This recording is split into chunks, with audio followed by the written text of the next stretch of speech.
باللہ من الشیطان الرجیم بسم اللہ الرحمن الرحیم۔ معزز محترم محتشم سامعین حضرات، 27 نومبر بروز ہفتہ 2021 بعد نماز عشاء کا یہ درس قرآن انشاءاللہ سورۃ الاعراف آیت نمبر 73 سے لے کر آیت نمبر 79 تک جاری رہے گا۔ آپ دعا فرمائیے رب کریم مجھے شرح صدر کے ساتھ حق سچ بیان کرنے کی توفیق عطا فرمائے، ہم سب کو مل کر عمل پیرا ہونے کی توفیق عطا فرمائے۔ پچھلے سے پچھلی نشست میں حضرت ہود علیہ السلام کا ذکر ہوا تھا اور ان کی قوم کا، ان پر کیوں عذاب آیا وہ بھی وجہ بتا دی گئی۔ اس سے پیچھے نوح علیہ السلام کا ذکر ہوا تھا اور ان کی قوم کا، ان پر کیوں عذاب آیا وہ بھی وجہ بتا دی گئی۔ آج کی نشست میں سیدنا صالح علیہ السلام کا ذکر ہوگا اور قوم سمود کا ذکر ہوگا، اور کل انشاءاللہ زندگی رہی تو پھر حضرت لوط علیہ السلام کا ذکر ہوگا۔ آج کا ذرا درس بڑے غور سے آپ سماعت فرمائیے گا۔ وَإِلَىٰ سَمُودَ أَخَاهُمْ صَالِحًا، اور قوم سمود کی طرف ان کے بھائی صالح علیہ السلام کو بھیجا۔ یہاں میں یہ کہنا چاہتا ہوں، دیوبندیوں کے بہت بڑے عالم دین، دیوبندیوں کے عالم مولانا عبد المجید لدھیانوی صاحب، ان کی تفسیر ہے تبیان الفرقان، اس میں انہوں نے یہاں لکھا ہے اپنے مولوی صاحب مولانا اسماعیل دہلوی کی، شاہ اسماعیل دہلوی کی دفاع کرتے ہوئے انہوں نے کہا کہ اگر انہوں نے حضور کو بڑا بھائی کہہ دیا ہے تو کیا حرج ہے، معاذ اللہ، اور بڑے غلط دلائل دیے ہیں، یا دلائل دے کر صحیح مراد ان کی بہت غلط لی ہے۔ وہ کہتا ہے کہ یہاں دیکھو کافروں کو کہا جا رہا ہے بھائی، یعنی وہ قوم کافر ہے اور صالح علیہ السلام کو ان کا بھائی کہا جا رہا ہے، تو ہم ان سے کہیں گے کہ بھائی یہ بھائی نسبی کہا جا رہا ہے۔ کون سا بھائی کہا جا رہا ہے؟ یا وہ وطنی بھائی کہا جا رہا ہے؟ ایمانی طور پر نبی کو ان کا بھائی کہا گیا۔ دوسری وہ دلیل دیتے ہیں کہ حضرت عمر رضی اللہ تعالی عنہ کو عمرہ کرتے ہوئے جا رہے تھے تو حضور پاک علیہ الصلوۃ والسلام نے فرمایا عمر اپنی دعاؤں میں اپنے بھائی کو بھی یاد رکھنا، یہ حضور نے ان سے فرمایا۔ ٹھیک ہے، اس حدیث میں بھی کوئی شک ہے کہ حضور نے ان کو فرمایا ہے۔ اور تیسری انہوں نے دلیل دی کہ ایک صحابی باہر ملک گیا تجارت کی غرض سے، انہوں نے دیکھا کہ لوگ اپنے بادشاہوں کو سجدہ کرتے ہیں تعظیماً ادباً احتراماً، تو وہ صحابی کہنے لگے یار اس میں تو سب سے بڑا حق حضور پاک کا بنتا ہے، تو وہ آیا اور حضور پاک کو سجدہ کرنے لگا، تو حضور پاک نے روک دیا اور فرمایا وَاعْبُدُوا رَبَّكُمْ، عبادت اپنے رب کی کرو، وَأَكْرِمُوا أَخَاكُمْ، اور اپنے بھائی کا اکرام کرو۔ یعنی حضور نے ان کو اپنا ایک دلیل انہوں نے اور دی ہے کہ جب حضرت حمزہ سے پوچھا جاتا تھا کہ حضور کیا ہے تو وہ کہتے تھے بھتیجے، اور بھتیجا تو چھوٹا ہوتا ہے، اور ایک حضرت عباس سے پوچھا جاتا تھا حضور کیا ہے تو وہ کہتے تھے میرا بھتیجا ہے۔ حالانکہ ان روایتوں سے یہ ثابت نہیں ہوتا، حالانکہ واضح روایت ہے، اور انہوں نے بھی بیان کیا مولانا لدھیانوی صاحب نے بھی، کہ حضرت عباس سے پوچھا گیا کہ آپ بڑے ہیں یا حضور بڑے ہیں۔ ہم سمجھ آ رہی بات؟ واضح طور پہ کیٹاگوریکلی پوچھا گیا آپ بڑے ہیں کہ حضور بڑے ہیں، تو حضرت عباس نے فرمایا بڑے تو حضور ہیں۔ ذرا زور لا چھڑو ماشاءاللہ، بڑے تو حضور ہیں، عمر میری زیادہ ہے۔ تو پتہ چلا کہ انہوں نے وہ بھائیوں والے درجے نہیں دے رکھے تھے۔ میں پھر یہ کہتا ہوں کہ یہ حضور نے فرمایا کہ تم اپنے بھائی کو یاد رکھنا، ایک صحابی لاؤ جس نے حضور کو اپنا بھائی کہا ہو یا بڑا بھائی کہہ کے درجہ متعین کیا ہو۔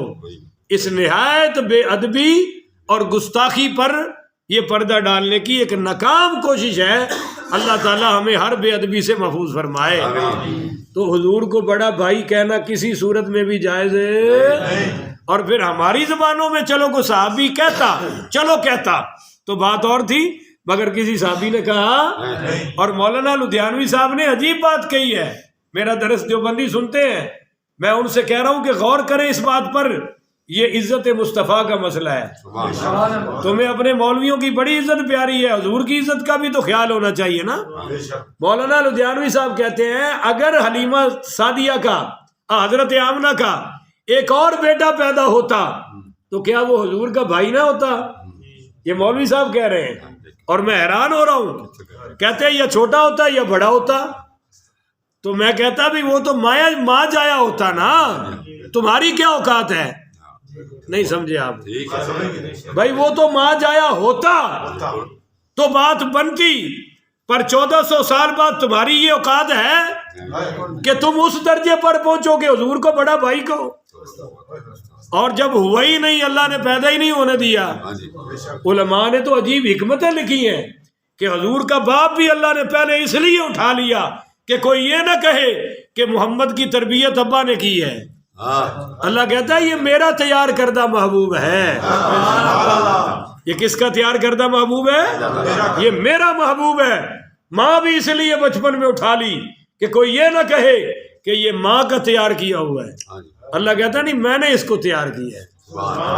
اور جب اللہ نے اپنے بعد سب سے بڑا درجہ حضور کا رکھا ہے تو پھر بھائی کی، چودھری کی یا بڑے کی، ڈاکیے کی کیا اوقات رہ جاتی ہے؟ بعد از خدا بزرگ تو ہی قصہ مختصر. اہل سنت کا عقیدہ تو یہ ہے کہ حضور کے بعد سب سے اعلیٰ ہستی ذات مصطفیٰ کی ہے. تو یہ مسئلہ حل ہو گیا جی. تو بھائی کہا کیونکہ انہی کے نسب و حسب میں سے حضرت صالح علیہ السلام تھے. یہ جو قوم سمود ہے اس کو آپ آدھے، وہ جو قوم عاد ہے نا وہ عاد اولا ہے، یہ عاد ثانیہ ہے. انہی کا نسب تھا، وہ ہلاک ہو گئے، آگے یہ آ گئے. اب انہوں نے کیا کیا؟ حضرت صالح علیہ السلام نے دعوت کیا دی، وہی قال یا قوم اعبدوا اللہ، اے میری قوم عبادت کرو اللہ کی. سارے ساتھی بولے نا جی، عبادت کریں. ما لکم من الہ غیرہ، اس کے سوا کوئی بھی تمہارا معبود الہ نہیں ہے. قد جاءتکم بینات من ربکم، اور تمہارے پاس تمہاری رب کی طرف سے روشن دلائل لے کر آیا ہوں. ہذہ، ہاں اب آپ کو دلائل کی بات بتاؤں بڑی مزیدار. قوم تنگ پڑ گئی دعوت سے. دنیا میں سب سے مشکل کام ہے حق بات کو سننا. بولو حق بات کو. بڑے بڑے مولویوں کے تختے الٹ جاتے ہیں حق بات پر، بڑے بڑے نمازیوں کے، داڑھی والیوں کے، بڑے بڑے اوپر سے جبے گبے دستار الٹ جاتے ہیں. یہ بات کیوں کر دی؟ بھائی سب سے بڑا کام ہے حق بیان کرنا، اور اس سے بھی بڑا کام ہے خوش ہو کر حق کی بات سن لینا. اللہ ہمیں ان دونوں طبقوں میں شامل فرمائے. کہہ دو نا آمین. ہوا یہ کہ قوم سمود حضرت صالح سے کہنے لگی کہ آؤ ہمیں دلیل دو کہ تم سچے نبی ہو، نبوت کی دلیل دو. حضرت صالح علیہ السلام نے فرمایا کیا دلیل چاہیے؟ وہ کہنے لگے ہماری عید ہوتی ہے، آؤ عید میں، وہاں ہم اپنے بتوں کی پوجا کرتے ہیں، تم دعا کرو، اگر تیری دعا تیرے رب نے سن لی تو سچا نبی ہے، اگر ہماری دعا ہمارے بتوں نے سن لی تو پھر آپ غلط ہیں، ہم صحیح ہیں، پھر آپ کو ہمارے مذہب پر آنا پڑے گا. اگر آپ کے رب نے آپ کی سن لی تو ہم سب آپ کا کلمہ پڑھ کے مسلمان ہو جائیں گے. حضرت صالح نے فرمایا پکی بات ہے، ایمان لاؤ گے؟ بولو نا یار، کیا لگے جی ایمان لائیں گے؟ فرمایا آ جاؤ. ایک میدان میں باہر گئے، اپنے بت رکھے، ان کی پوجا کی، اور ان سے کہا کہ انہاں دی دعا قبول نہیں ہونی چاہیے. اب تسی سچے ہو نا تے صالح علیہ السلام کی دعا قبول، یہ جو بھی مانگے ناکام ہی رہے، یہ آج ہم سے ہارنا چاہیے. لو جی یہ دعا ہو گئی. اب انہوں نے صالح علیہ السلام سے کہا جی آپ کی باری ہے. تو حضرت صالح علیہ السلام نے فرمایا کیا دعا مانگوں؟ کہنے لگے یہ پہاڑ ہے، یہاں سے ایک اونٹنی نکالو جو گابن ہو. گابن تو سمجھ نا، گبن ہوئے، سون والی نہیں، دودھ نہیں. یہ تو حاجی صاحب ہوں تسی اونٹنی دی توہین کر رہے ہو. گبن سون والی نہیں کہندے، سوئی دودھ دین والی نہیں کہندے، سون والی ہوئے، اور ان کا جڑا ہے نا حمل وہ بھی 10 ماہ دا ہونا چاہیے، یعنی فورن ولادت بھی ہو جائے، اور بڑی موٹی تازی، جس کو دیکھے تو دیکھتے ہی رہ جائیں. یہ نکالو ابھی اس پہاڑ سے، اس سے بھی نہیں نکالنی، ایک پہاڑ کی طرف اشارہ کر دیا، اس پہاڑ سے نکالو. یہ جس نے کہا تھا نا اس کا نام تھا جدہ بن عمر بن حراش. کیا نام ہے؟ جدہ بن عمر بن حراش، اس نے یہ کہا، یہ ان کی طرف سے نمائندہ بن کے آیا۔ تو حضرت صالح علیہ السلام نے 2 رکعتیں نماز پڑھی، صلاۃ الحاجت ہی سمجھ لو، اور دعا کی کہ یا اللہ اگر تو میری دعا قبول فرما لے اور اس پہاڑ سے اونٹنی نکال دے تو یہ سارے ابھی ایمان لے آئیں گے۔ تو وہ اونٹنی سے، پہاڑی سے ایسے آواز آئی جیسے حاملہ اونٹنی کی آوازیں نہیں نکلتی، اور اس نے وہ حرکتیں شروع کر دی جو اونٹنی ولادت کے وقت کرتی ہے۔ اب سب نے دیکھا سامنے کہ وہ پہاڑی پھٹی اور موٹی تازی 10 ماہ کی گاپن اونٹنی اس سے نکل کے سامنے کھڑی ہو گئی۔ اب ان کی آنکھیں بھی کھلی کی کھلی رہ گئی اور منہ بھی پٹے دے پٹے رہ گئے، مگر وہ جو جدہ بن عمر بن حراش تھا نا، وہ تو فوری کلمہ پڑھ کے مسلمان ہو گئے، لگا ابھی من گئے، ابھی آپ واقعی سچے نبی ہیں۔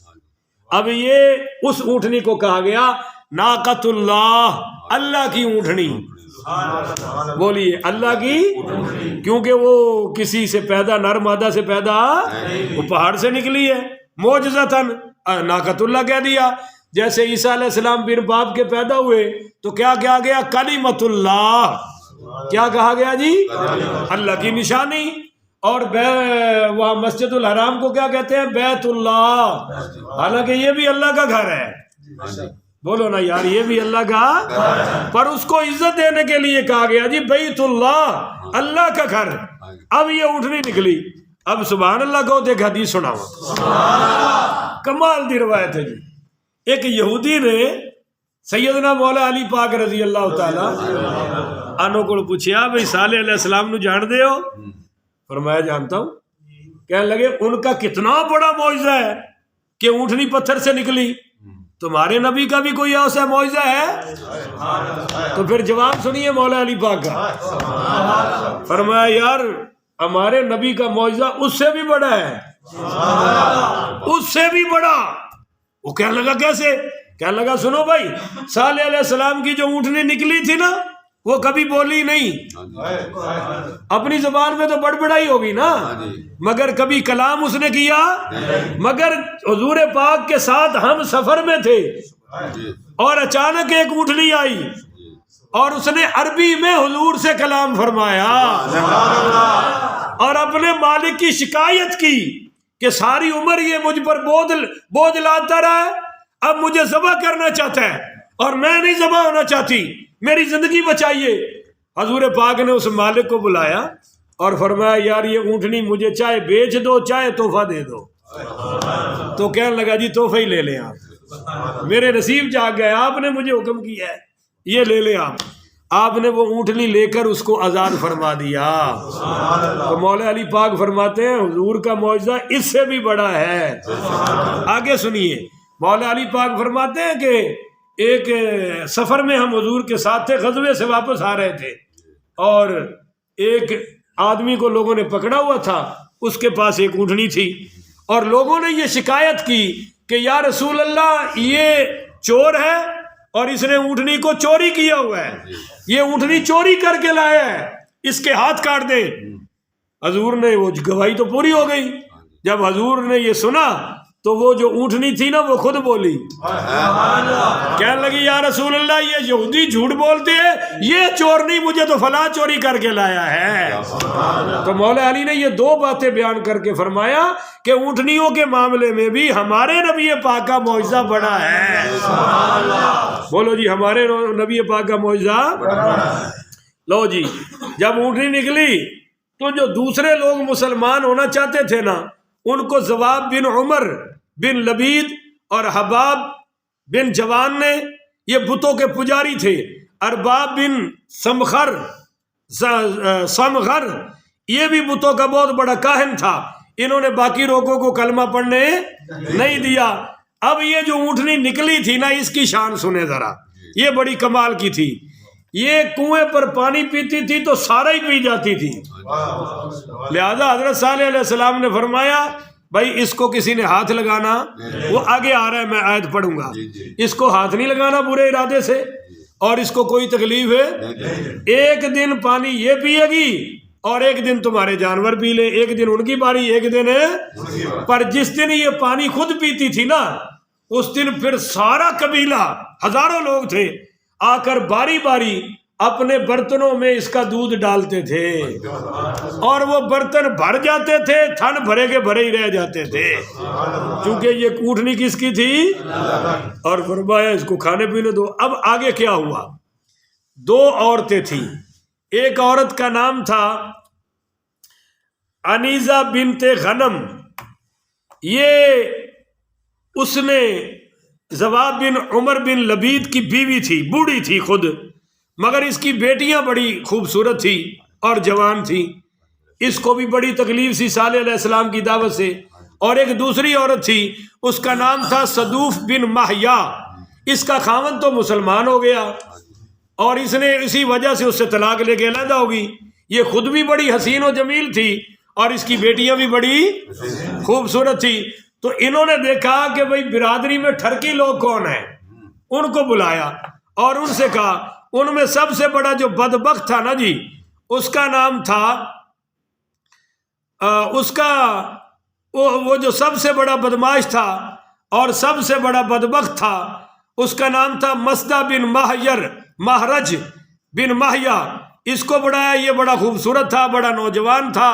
اور ایک اور اس سے بھی بڑا بدبخت تھا، قدار بن سالف، بولو قدار سالف، یہ چھوٹے قد کا تھا اور مشہور تھا کہ یہ اپنے باپ کا بیٹا، وہ پتہ تھا کہ کس کے ساتھ اس کی ماں نے منہ کالا کی ہے اور یہ حرام زادہ ہے، پوری برادری میں مشہور تھا، پر بہرحال اس کی ماں سلف کے نکاح میں تھی۔ اس قدار کو ان دونوں عورتوں نے بلایا اور دوسرے کو بلایا اور کہا کہ جس بیٹی پہ ہاتھ رکھو گے ہم تمہیں دے دیں گے، یہ صالح علیہ السلام کی اونٹنی زندہ نہیں رہنی چاہیے۔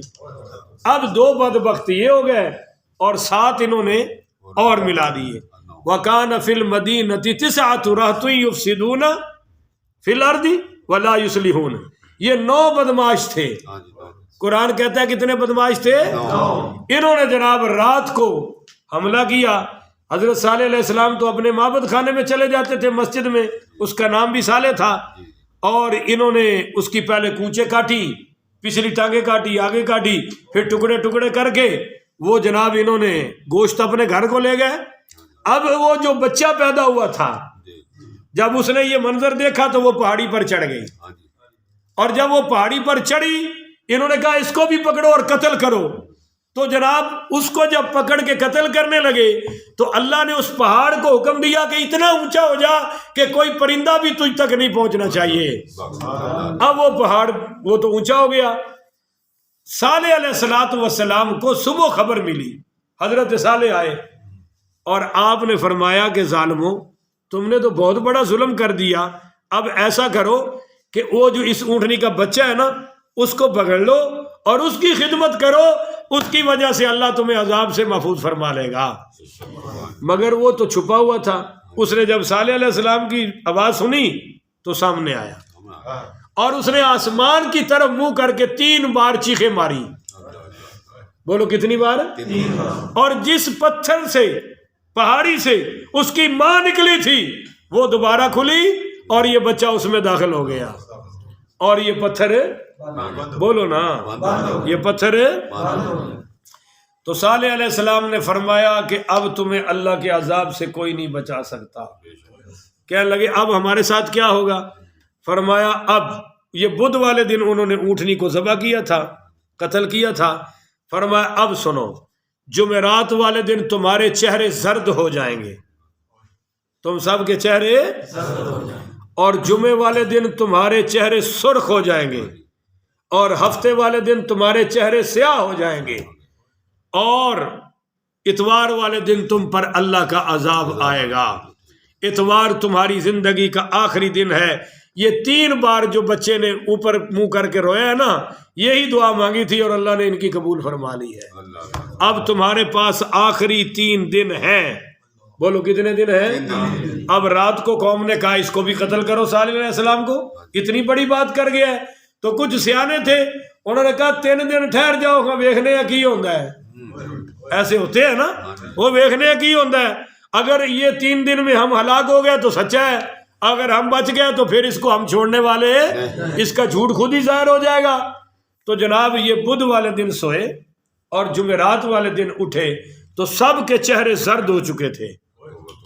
اب اگر نصیب اچھے ہوتے تو وہ کلمہ، پر انہوں نے کہا یہ تو مر گئے بھائی۔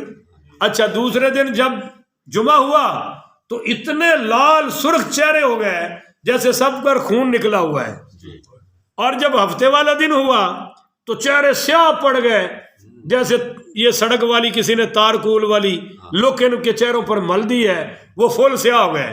کہنے لگے بھائی آج ہماری زندگی کا آخری دن ہے، ہفتہ تھا نا، کہنے لگے آج ہماری زندگی کا، اب نصیب اچھے ہوتے تو کلمہ ہی پڑھ لیتے، پر انہوں نے جناب صبح کفن پہنے، جب اتوار ہوئی تو لیٹ گئے زمینوں پر۔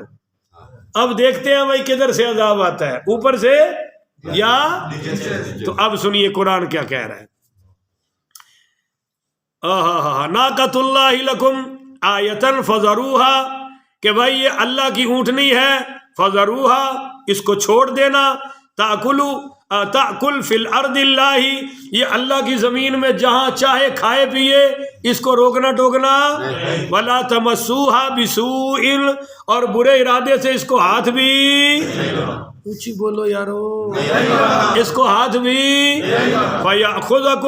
فیأخذکم عذاب علیم، اور اگر تم نے ہاتھ لگایا تو اللہ کا دردناک عذاب تمہیں پکڑ لے گا۔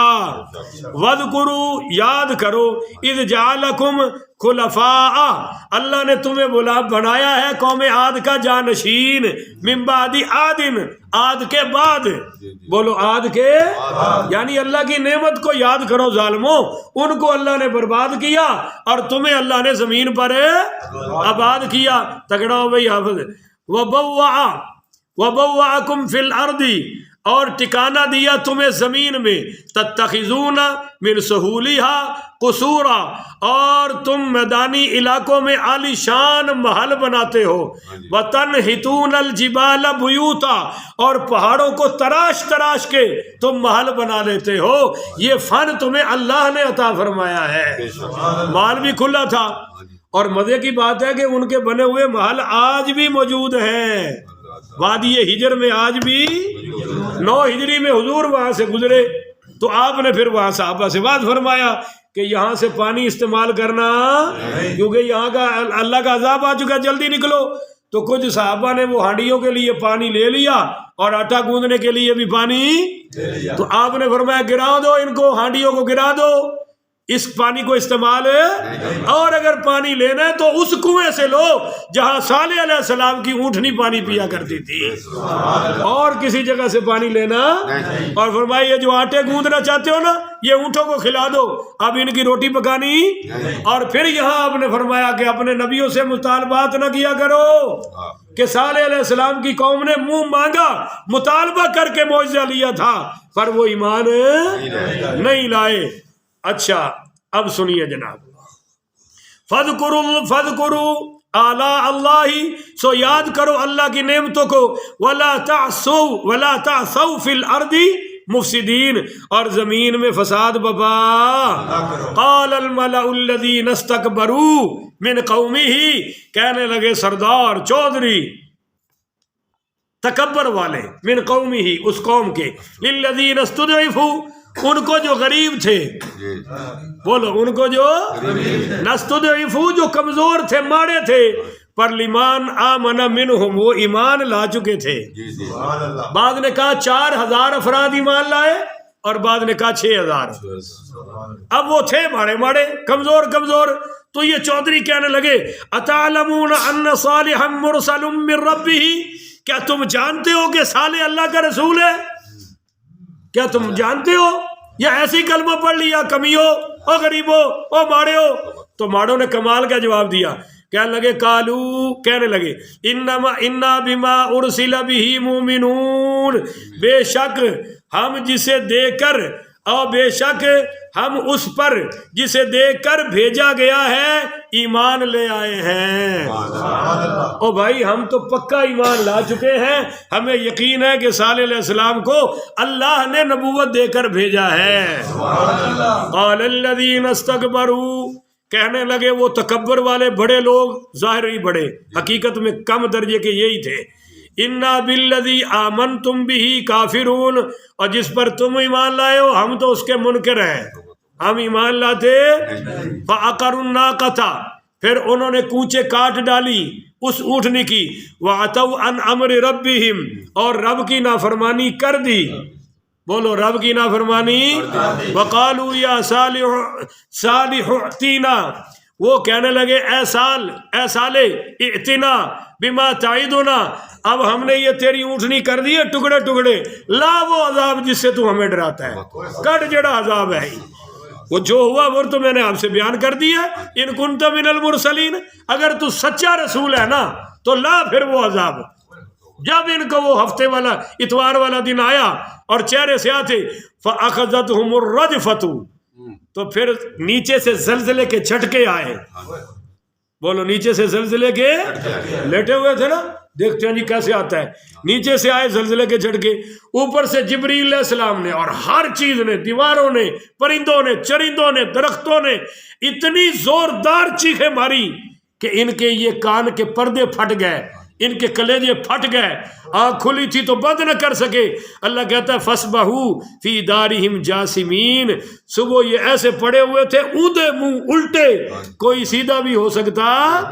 فَتَوَلَّى عَنْهُمْ، پھر منہ پھیر لیا ان کی طرف سے صالح علیہ السلام نے، وَقَالَ يَا قَوْمِ، اور ان کی لاشوں سے کہا اے میری قوم، لَقَدْ أَبْلَغْتُكُمْ رِسَالَةَ رَبِّي، میں نے تمہیں پہنچا دیا تھا نا رب کا پیغام ہے، وَنَصَحْتُ لَكُمْ، اور میں نے تمہیں نصیحتیں بھی کی، وَلَكِنْ لَا تُحِبُّونَ النَّاصِحِينَ، مگر تم نصیحتوں کو پسند ہے، تم تو خیر خواہی کو پسند ہی نہیں کرتے تھے، اس لیے تمہارا یہ انجام ہوا ہے۔